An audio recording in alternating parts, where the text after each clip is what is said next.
Gorillas stomping in a zoo. YouTube, this mystery is Dick. I'm back. With some Dream Day. This will be part 3 to part 4. I don't know how much I'm doing for this live stream, but I want to get some more gameplay of it done. Because I said I would come back to this and at least get one of the engines. So we will be doing that. Let me unmute this. And for me too.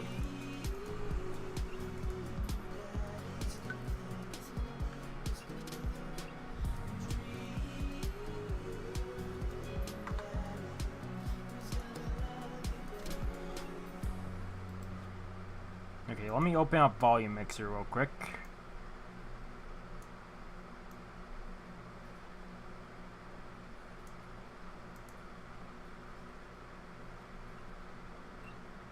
Okay, we're gonna continue.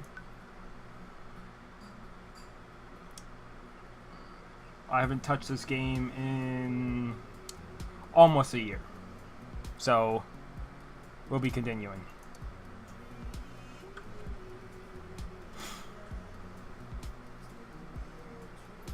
Don't use mental utensils. Okay, I need to do something real quick.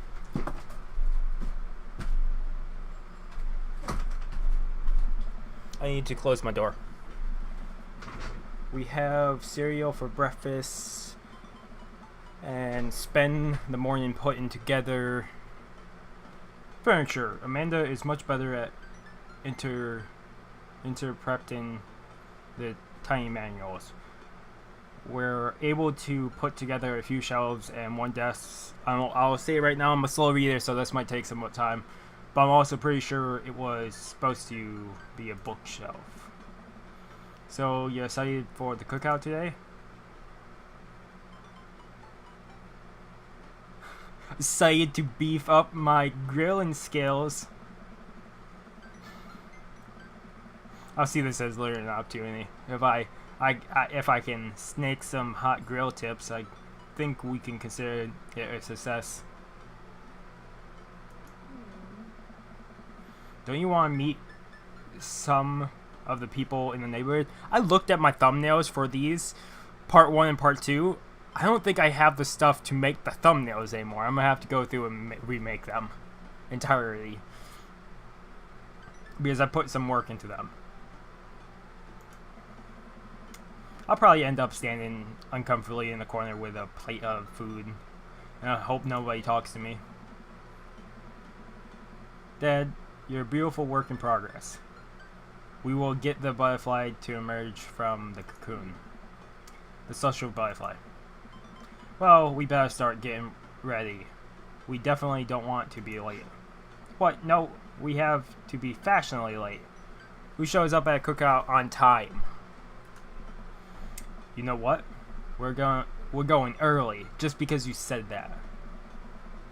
Head out the door, and Amanda reluctantly follows. Goddamn. We walk across the street to Joseph's house with a store-bought veggie plate. I'm a terrible cook if it doesn't involve a grill. I guess we're not as early as we thought we were. Joseph's backyard is already packed with people, and the smell of hot dogs wafts through the air. Small children run through a sprinkler, and adult chat in small clusters. I sat out the veggie plate on the table next to 2 other veggie plates. Huh. Hey, there's Joseph. I wave to get his attention. The moment he sees us, he jogs over, arms open wide. Oh, welcome. I'm so glad you 2 are here. And you brought veggies. Let me introduce you to the family. Kids, come over here. This is Chris, my eldest. Hi. This is Christina and Christy. They're twins. They stare creepily and say nothing. Then, of course, there's our youngest, Krish. Krish? Wait, where is Krish? Maybe Mary put him in his crib. Oh no. It's the woman in the bar the other night. What is she doing here? Oh, how could I forget my lovely wife, Mary? Joseph pecks her on the cheek. She smiles. Ah, Mary. Sweetheart, did you put Chris to bed? I have to go look for him. What? You'll have to... Joseph takes a moment and regains his composure. Mary, this is our new neighbor, Deacon, and his daughter, Amanda. I'll shake your hand, but I have a glass of wine that I need to attend to. I love her. Nice to meet you, Mary, for the first time. Charmed. Well, I have to go over there now. Mary leaves. Oh god, this is so awkward. I wonder if Joseph knows. I wonder if Mary knows that Joseph knows. I wonder if Joseph knows that Mary knows that I know. I take all of my energy not to run away from the barbecue and start fresh in a new city. Sounds like a likely thing. Ha ha ha. My wife has a wonderful sense of humor. But please, you two enjoy the barbecue. All the guys are really excited to meet you. Amanda and I mill around and try some of the food spreads on the table. Pick at some deviled eggs. Amanda grabs a small paper plate and immediately begins piling in the baked goods. I don't want to have to make friends. Come on, Dad. Who are you gonna party with when I go off to school? But I don't want to have to do pleasantries. Dad. Ugh. They're gonna talk about weather. Go do it. Make a friend. But how could I possibly abandon my only child at a social function? That's bad parenting. This plate of cookies is my new dad. Bye. Amanda shoves me into the center of the yard. Well, here goes nothing. I look around the party and surprised to see some familiar faces. Isn't that the barista from the Coffee Spoon? Didn't I meet that guy at the bar? Didn't that guy throw a frisbee at my head? Isn't that the guy who was throwing a fit in Dead Goth and Beyond? Isn't that Amanda's teacher? Hey, I know Craig. But wait a second. All these people live in the cul-de-sac? That can't be, right? Better investigate. Hugo, Craig. I don't remember these names. Matt Hugo seems to be embroiled in a tense discussion. Craig looks on, smiling politely. I walk over to say hello. Well, I don't think it's fair to try and compare two art movements like that.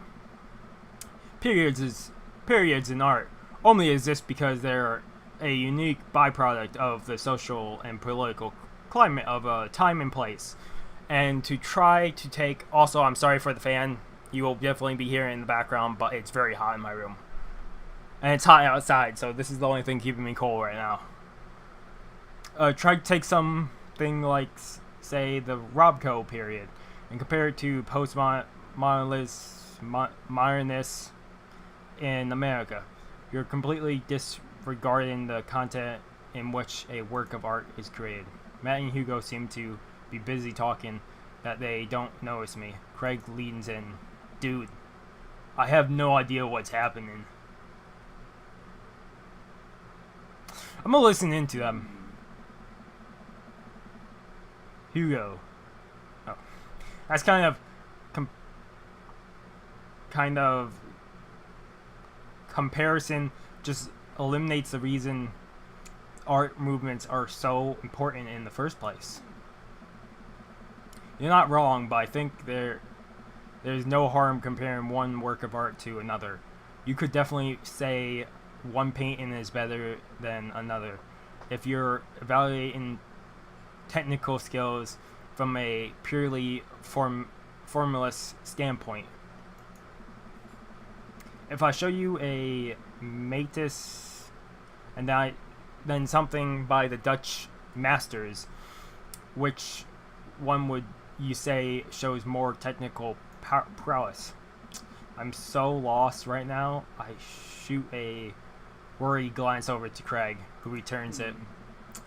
Oh, sure. You could say that the Dutch masters were technically more skilled, but I would argue that while the Dutch masters were better painters, Matrix has better paintings overall. I have no idea what you guys are talking about. Art is dead, nah. We were just discussing the importance of context when talking about artwork. Listen, all I asked was if you liked Van Gogh or Picasso's better. Hugo throws up his hands in frustration. But they represent two completely different art movements. How could I possibly choose between the thick, creamy impasto of post-imperialists and the abstractness beauty of cubism? Man, that's all way above my head. Me too. Haha, it's all good, man. The cool thing about art is that we all perceive it differently. A single piece could have a totally different effect on each person that looks at it. And that's awesome. It just goes with artists too. If you're an artist, you might dress differently than everybody else. I consider myself an artist. I'm still learning. Like, I skip some of the basics and I just went into it. Like, I love drawing scenery and that, but I want to go back and do like humans and do all that, but I have to start with basics again and work my way up. But even me, I dress entirely different to everybody around me. It's just my own style. Every artist has their own style, and every artist will probably look at a painting in a different way. You might give someone a painting and like 20 different people can look at it, and each one could have a different theory on the painting if it had no name or anything. Just 1 minute about that. Hugo, please. Sorry. I get really fired up about art stuff. Deacon, how are you liking the neighborhood? It's pretty nice. Everybody's been super friendly. Seems like your daughter is fitting in just fine. Matt points across the yard to where Amanda, Daisy, and the other young girl are playing. They're all sitting cross-legged in the grass, picking weeds and weaving them into little flower crowns. It's pretty adorable. The girl I don't recognize jogs over to us. What is it, sweetheart? It's a flower crown. I thought you looked cute in one. Well, there's only one way to find out. Matt takes the flower crown and places it on top of his head. Am I cool now? Girl stares at him, thinking it over. Nope, but you're slightly less uncool than you were before you put on it. Hey, Deacon, this is my daughter. Hello. I'm Carmencita. And Amanda comes over with Daisy in tow. Yeah, look, I'm making friends. Are you making friends? You better be making friends. Yeah, actually, Amanda, you remember the cool barista from the coffee shop and my old college friend and your teacher? Oh, hi, Mr. Vega. I didn't realize we were neighbors. Yep. You still gonna get me that overdue term paper? Ha ha ha, great seeing you. Amanda finger guns her way out of the conversation like a champ. She learned the finger gun move from me. I'm very proud.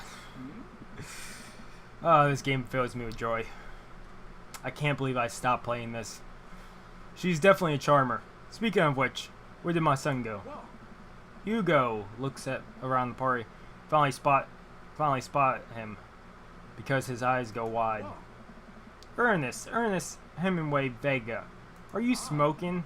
Ernest is holding a lit cigarette. Nope. See Ernest across the way. He casually takes a long drag of his cigarette and flicks it into a gutter. Unbelievable. Excuse me. Hugo marks over Ernest. I turn my attention to Matt and Craig. Kids, right? Man, I do not envy Hugo. The last barbecue, we had Ernest try to shove a sprinkler down Joseph's pants, nearly burned down half the yard. Or sparkler. I said sprinkler. Sprinkler, I'm like, how did you burn down a yard with a sprinkler? Oh, sparkler, that makes sense. That's awesome. But not awesome for what it could have caused. And the barbecue we had before that, he actually burned down half the yard. And then it spread over onto my lawn and burned down half of my yard too. Oh no. Hugo walks back over to us, practically dragging Ernest behind him. Everybody, sorry about that. Deacon, this is my son Ernest. Hello. Ernest looks away, sulking, his hands shoved deep in his pockets. Nice hoodie. Hugo nudges him impatiently. Hey, nice to meet you, Ernest. What grade are you in? Doesn't matter. Oh. Ernest? Okay. I'm in 8th grade. God, are you happy now? Sure you were just dying to know. Yeah? Good for you? Can I go now? I'm tired of talking to old dudes who blame my generation for the failing economy. God damn.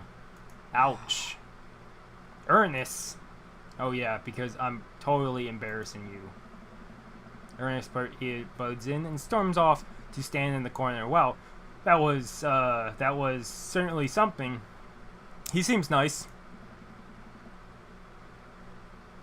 I am streaming. I was making sure. Hugo puts his head in his hands and sighs. So sorry. He's having a really rough time. As much as I want to be the cool dad, I have to be the authoritarian dad. And he clearly resents me for it. I mean, I think as a dad and a teacher, that about as authoritarian as you can get. Honestly, in case of us cool dads, is it even possible to be a cool dad? What? I'm cool as a cucumber. See? That's right there. See that right there? You can't say that. My kids think I'm cool. But for how long, Craig? How long do we get to be cool, the cool dads? I don't know. Wow. He actually said that. I'm surprised. I think we just have to accept the fact that as dads, we've become the machine, and we once ragged against and accepted our fate to unironically wear socks and sandals. Your kids may think you're cool now, but moment they hit puberty, you're doomed. Amanda's 18. She still thinks I'm cool. I'll cross the yard to my daughter. Amanda, I'm cool, right? Amanda just laughs. She keeps laughing. I see your point. As much as we all want it, I don't think it is important to be cool dads as it is to be good dads. We can't be best friends with our kids. It just doesn't work. I mean, look at me and Ernest. Our job as parents is to make sure our kids turn out okay. Yeah, you're right, but it'd be nice to have it both ways. Hearing these guys talk about this makes me think my relationship with Amanda. We get along so well, but there might come a time when it won't be like that. Is college when this happens? Don't let us eat up your time. Deacon, go meet some of the other people around the neighborhood.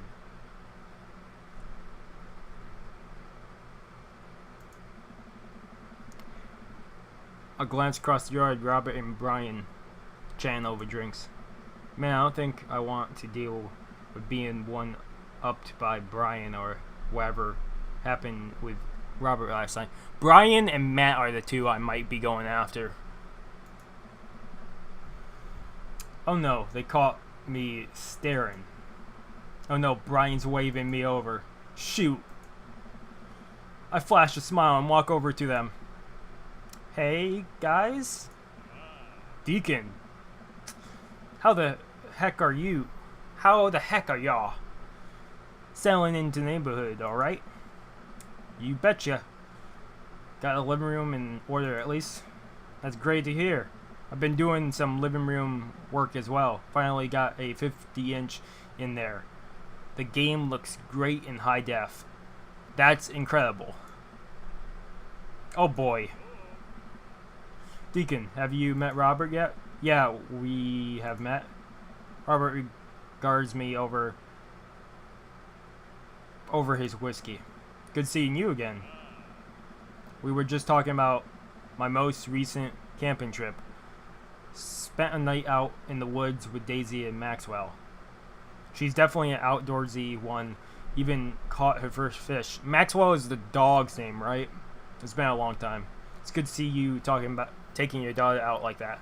Bet she loved it. And it's great that she loves the outdoors. Mine loves being inside. Brian raises his eyebrows at me. Being inside, making art. She won a local competition for that art, yep. Did I put it on too strongly? Robert stares at me blankly for a second. Anyway, I've been going camping in years. Not since the last time. Same here. Well, things change once you have a kid. Wait, what happened the last time? Robert takes a long sip of whiskey. Well, oh, Johnny Boy and me, we're out in the backcountry. Johnny Boy is a strong kid. Met him in my army days. Comes from Kansas. They build them tougher out there. Anyway,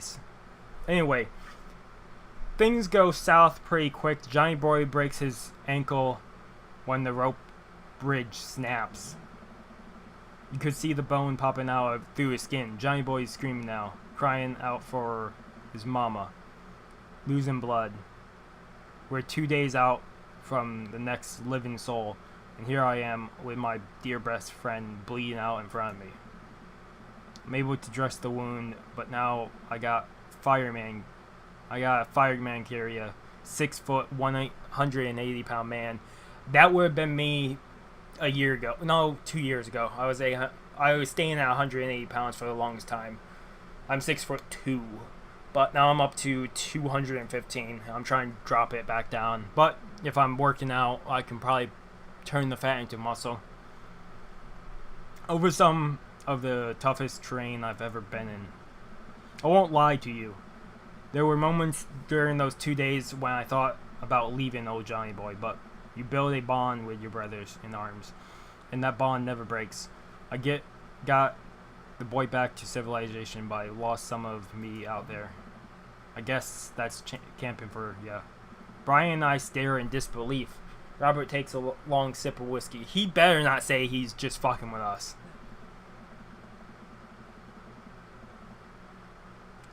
Fuck you, Robert. That was a really great story. You could have just left it. I'm just kidding. My friend John and I went inner tubing down a river and he lost a flip-flop. Miss that kid. Brian and I laughed nervously. I don't know if he was kidding or not. Or am I kidding? It's up in the air.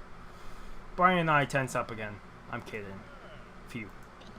The man and Daisy barrels up to us, laughing. Daisy is holding a paper plate in front of her like a steering wheel. We gotta get out of this haunted truck. Oh no, the ghosts locked the doors. Quick, hit the emergency escape button. But trucks don't have emergency escape buttons. Then hit the brake, I guess. And then we'll get out of the truck. The imaginary truck.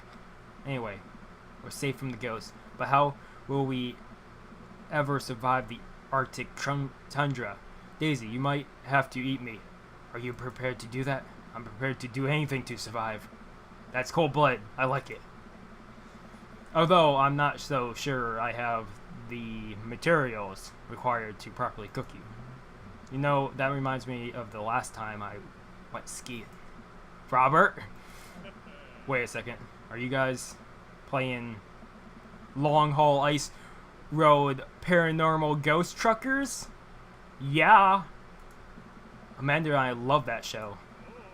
It's the best, especially the episode where Colum hides Flint's keys and Flint regularly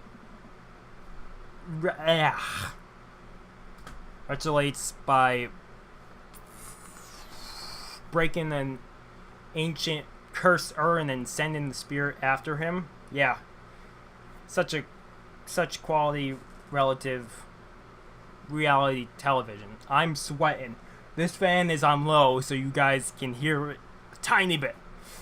And I'm sweating. I hate the summer.